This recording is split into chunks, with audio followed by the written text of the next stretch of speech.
Hello students, मैं doctor Gajendra पुरोहित और आज मैं आपके सामने स्टार्ट करूंगा इनवर्स जेड ट्रांसफॉर्म के अंदर कन्वोल्यूशन थ्योरम कैसे अप्लाई करते हैं। और ये बहुत ही इंपॉर्टेंट टॉपिक है जो एग्जाम में इस पे बेस्ड न्यूमेरिकल पूछे जाते हैं। मैं फिर से बता दूं, यहाँ पे जो मैं पढ़ाने जा रहा हूँ मैथमेटिक्स के हिसाब से मैं जेड ट्रांसफॉर्म और फूरियर ट्रांसफॉर्म और लाप्लास मैंने लिया है। अब आप बोलोगे कि सर इंजीनियरिंग में, इलेक्ट्रॉनिक्स में और इलेक्ट्रिकल में तो जेड ट्रांसफॉर्म अलग तरीके से दे रखा, बिल्कुल अलग तरीके से दे रखा। वहाँ नोटेशंस अलग होते हैं, वहाँ एप्लीकेशंस अलग होता है। यहाँ पे जो मैं बता रहा हूँ वो सिर्फ मैथमेटिक्स पॉइंट ऑफ व्यू से बता रहा हूँ। सो प्लीज़ आप उसको इस हिसाब से ले। और भी जो मेरे पुराने वीडियोस है लाइक जेड ट्रांसफॉर्म के अंदर मैं यहाँ पे अपलोड कर चुका हूँ। सो यहाँ पे आई टेप पे जाके आप मेरे पुराने वीडियोस देख सकते हैं। और स्टूडेंट, मेरे जो पुराने जितने भी वीडियोस है like for engineering, mathematics, BSc और अलग अलग टॉपिक के वीडियोस हैं, सो यहाँ पे स्क्रॉल हो रहा है। सो प्लीज़ आप यहाँ पे जाके मतलब इमेजेस में बता रहा हूँ आपको, इसमें आप जाके देख सकते हैं मेरे सभी पुराने वीडियोस। सो स्टूडेंट देखिए यहाँ पे आप कन्वोल्यूशन थ्योरम क्या बोलती है फॉर द जेड ट्रांसफॉर्म। और ये कन्वोल्यूशन थ्योरम मैं लाप्लास में भी बता चुका हूँ, लगभग सेम ही होती है ना। तो क्या होता है, अगर आप inverse Z transform of U Z आपको यूएन पता है, inverse Z transform of V bar Z आपको वीएन पता है, तो इन दोनों के प्रोडक्ट का जो इनवर्स जेड ट्रांसफॉर्म होगा वो क्या होगा, इसका वीएम होगा UM into V N minus M, summation लगेगा m is equal to 0 to n। अभी ये मैं आपको क्वेश्चन बताऊंगा कि कैसे हम इसको अप्लाई करेंगे। इसको हम इस तरह से भी लिखते हैं, है ना। तो जैसे ये एग्जांपल दे रखा है use the convolution theorem to evaluate this, है ना। सो सबसे पहले क्या करेंगे स्टूडेंट, देखिए आप लोग यहाँ पे सबसे पहले हम बात करेंगे z transform of z upon z minus a is equal to होता है a पावर n। मैं बता चुका हूँ मेरे पुराने वीडियोस में, आप जाके देख सकते हैं इसका z ट्रांसफॉर्म कितना होता है a पावर n। लगभग मेरा फर्स्ट या सेकंड वीडियो जो था z ट्रांसफॉर्म में, उसमें मैंने आपको बताया था। इसी टाइप से हम बात करेंगे z transform of z upon z minus b की जो वैल्यू होती है वो b पावर n होती है। तो बाय द कन्वोल्यूशन थ्योरम अगर आपको दो अलग अलग का z ट्रांसफॉर्म पता है, इनवर्स z ट्रांसफॉर्म पता है, तो उसके जो प्रोडक्ट का इनवर्स z ट्रांसफॉर्म होगा वो क्या होता है z upon z minus a into z upon z minus b is equal to क्या होता है यहाँ पे summation m is equal to 0 to n। जो फर्स्ट है ये हमारा u है, तो यहाँ पे हम n की जगह m रखेंगे तो ये am होगा, और b जहाँ पे n है वहाँ पे n माइनस m रखेंगे तो ये आएगा n माइनस m। स्टूडेंट ये समेशन जो है वो b m पे लगा हुआ है, तो ये जो वैल्यू है इसको मैं इस तरह से भी लिख सकता हूँ m is equal to 0 to n a power m b power n और b पावर माइनस m लिख सकते हैं। ये b पावर n को आप समेशन से बाहर निकाल सकते हैं, तो इसको मैं समेशन से बाहर निकाल सकता हूँ। और ये जो b पावर n इसको हम डिवाइड करके लिखेंगे तो ये आएगा summation m is equal to 0 to n। तो मैं लिख सकता हूँ a by b power m। अब इसको खोलते हैं अपन, तो ये आएगा b power n 1 plus a by b का होल स्क्वायर, इस तरह चलता रहेगा तो ये आएगा a by b power m, है ना, n तक जाएगा। और स्टूडेंट मैं आपको बता दूं, अगर आपने एपी पढ़ी है तो एपी में हमारे पास फार्मूला होता था लाइक अगर हमारे पास कोई भी इनफाइनाइट सीरीज है जो यहाँ पे अप टू n तक जा रही है, तो उसका जो सम का फार्मूला होता है वो होता है a r power n minus 1 upon r minus 1।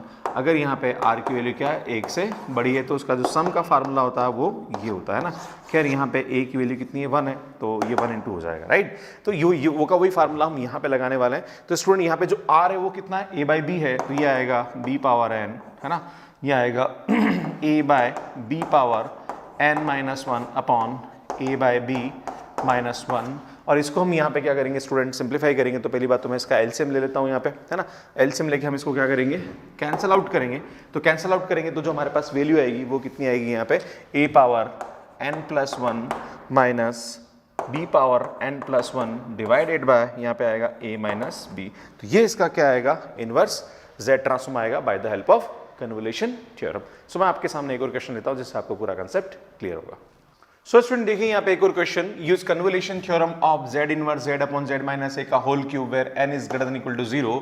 Also find the z inverse of z upon z minus 1 का होल क्यूब। लाइक यहाँ पे a की जगह 1 रख दिया इसने, है ना। तो देखो कैसे करेंगे स्टूडेंट इस क्वेश्चन को ओपन। सबसे पहले हम क्या करेंगे, यहाँ पे z upon z minus a का इनवर्स z ट्रांसफॉर्म निकालेंगे, राइट।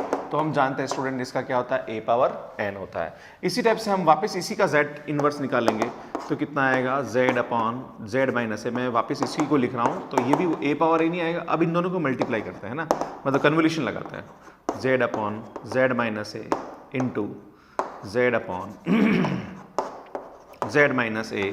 तो ये आएगा यहाँ पे summation m is equal to 0 to n, है ना। ये हमारे पास कन्वोल्यूशन थ्योरम है। तो यहाँ पे क्या आएगा, इसकी जगह आएगा ये a पावर m और ये आएगा a power n minus m। ठीक है, तो इसको हम सिंप्लीफाई करेंगे स्टूडेंट, तो ये आएगा summation m is equal to 0 to n, तो मैं इसको लिख देता हूँ a पावर m और ये आ जाएगा a power n into a power minus m। Student ये टर्म से ये टर्म क्या हो जाएगी, कैंसिल हो जाएगी। a पावर n को बाहर निकाल दीजिए आप, then m is equal to 0 to n, 1 बचा है यहाँ पे, इसको खोलोगे आप तो ये आएगा a पावर n, इसको खोलोगे 1 1 प्लस 1 प्लस 1 1 प्लस, ये कहाँ तक जाएगा, ये n प्लस n टाइम्स जाएगा है ना, लाइक यहाँ पे n टाइम्स जाएगा है ना, तो n प्लस 1 टाइम्स हो जाएगा, लाइक ये आप n प्लस 1 टाइम्स हो जाएगा है ना, क्योंकि 0 भी आ रहा है ना, एक बार 0 रखोगे फिर 1 रखोगे फिर 2 रखोगे तो n प्लस 1 तक जाएगा ना, तो 1 1 कहाँ तक ऐड हो रहा है, n प्लस 1 तक ऐड हो रहा है, तो इसकी वैल्यू कितनी आएगी, n प्लस 1 आएगा। तो ये आपके पास इसकी value I, like inverse z transform of, sorry this is capital Z, so inverse z transform of z upon z minus a, z upon z minus a। ठीक है, नाउ अब हमें किसकी वैल्यू निकालनी, हमें तो इसकी होल क्यूब की वैल्यू निकालनी।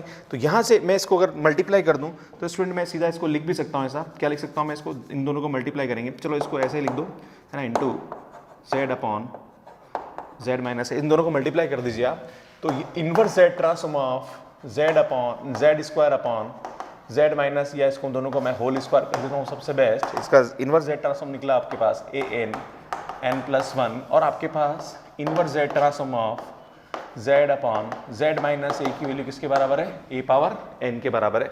नाउ अब वापस हम क्या करेंगे, इन दोनों पे कन्वोल्यूशन लगाएंगे, लाइक इस पे और इस पे, तो ये आएगा z upon z minus a का whole square into z upon z minus a है ना। तो स्टूडेंट यहाँ पे क्या लगता है हमारे पास, summation m is equal to 0 to n, यहाँ पे आएगा ये a m है ना, देन ये आएगा आपके पास m प्लस 1 और ये आएगा a n माइनस m। ठीक है, तो स्टूडेंट हम जानते हैं कि ये जो a पावर n, इसको मैं बाहर निकाल देता हूँ है ना, summation m is equal to 0 to n, यहाँ पे आपके पास जो वैल्यू आएगी वो आएगी a पावर m प्लस 1 और ये आएगा a पावर माइनस m। तो स्टूडेंट ये टर्म से ये टर्म क्या हो जाएगी हमारी, कैंसिल हो जाएगी। देन ये a पावर n, स्टूडेंट जब m की वैल्यू 0 रखेंगे तो 1 आएगा, जब 1 रखेंगे तो 2 आएगा, 3 आएगा, अब 2 कहाँ तक जाएगा, ये n प्लस 1 टाइम्स जाएगा। ठीक है ना, तो n प्लस 1 टाइम तक जाएगा ये, या n प्लस 1 टर्म आएगी। ठीक है ना, अब हम जानते हैं स्टूडेंट कोई भी जो हमारे पास टर्म होती है, लाइक मैं आपके सामने यहाँ बता दूँ 1 प्लस 2 प्लस 3, अब 2 कहाँ तक जाता है, ये n तक जा रहा है, तो इसका जो सम होता है n इंटू n प्लस 1/2 होता है, पर ये n की जगह n प्लस 1 जा रहा है, तो जहाँ पर भी n है वहाँ कितना रखेंगे अपन, n प्लस 1 रखेंगे, तो ये आएगा इसके पास n plus 1 into n plus 1 plus 1, तो n प्लस 1/2 हो जाएगा। तो इसको सिंप्लीफाई करेंगे तो इसका आएगा n plus 1 n plus 2 upon 2। तो इस तरह से इस टाइप के क्वेश्चंस को हम यहाँ पे क्या करते हैं, सॉल्व करते हैं bye the help of convolution theorem. तो स्टूडेंट मुझे लगता है ये जो मैंने टॉपिक पढ़ा है आपको ये समझ में आया होगा, कन्वोल्यूशन थ्योरम से इनवर्स z ट्रांसफॉर्म किस तरह से लेते हैं। इसके बाद मैं बताऊंगा स्टूडेंट की जो डिफरेंस इक्वेशन होती है उसको हम किस तरह से सॉल्व करते हैं bye the help of inverse z transform, तो वो मैं आपके सामने लेने वाला हूँ। और इसके साथ पैरेलल मेरे जो वीडियोस आने वाले हैं वो अभी लाइक मैंने मैट्रिसेस पे भी लीनियर अलजेब्रा पे मैंने वीडियोस अपलोड कर रखे हैं, बट यहाँ पे स्टूडेंट्स को रैंक ऑफ मैट्रिक्स और मेरे जो पुराने वीडियोस हैं उसमें थोड़ा और मुझे इंप्रूवमेंट की ज़रूरत है, तो मैं इन वीडियोस को वापस में आपके सामने अपलोड करने वाला हूँ, थोड़ा सा कंटेंट और ज़्यादा लेके, सो दैट कि आपको और समझने में ईजी हो। और मेरे और भी जो पुराने वीडियोस हैं जो मैंने स्टार्टिंग में अपलोड किए थे उनमें मुझे लगता है थोड़े बहुत इंप्रूवमेंट की ज़रूरत है, तो उसको मैं वापस आपके सामने बहुत जल्दी लेके आने वाला हूँ। और स्टूडेंट आपके जितने भी यहाँ पे पुराने जो वीडियोस हैं वो यहाँ स्क्रीन पे आ रहे हैं, तो आप यहाँ पे मेरे पुराने वीडियोस भी आप जाके प्लेलिस्ट में देख सकते हैं। So student thank you so much for watching my videos. Like करें, शेयर करें और चैनल को सब्सक्राइब करें और नोटिफिकेशन बेल को प्रेस करना ना भूलें, सो दैट कि मेरे आने वाले सभी वीडियोस के आपको नोटिफिकेशंस मिलते रहे। Thank you so much.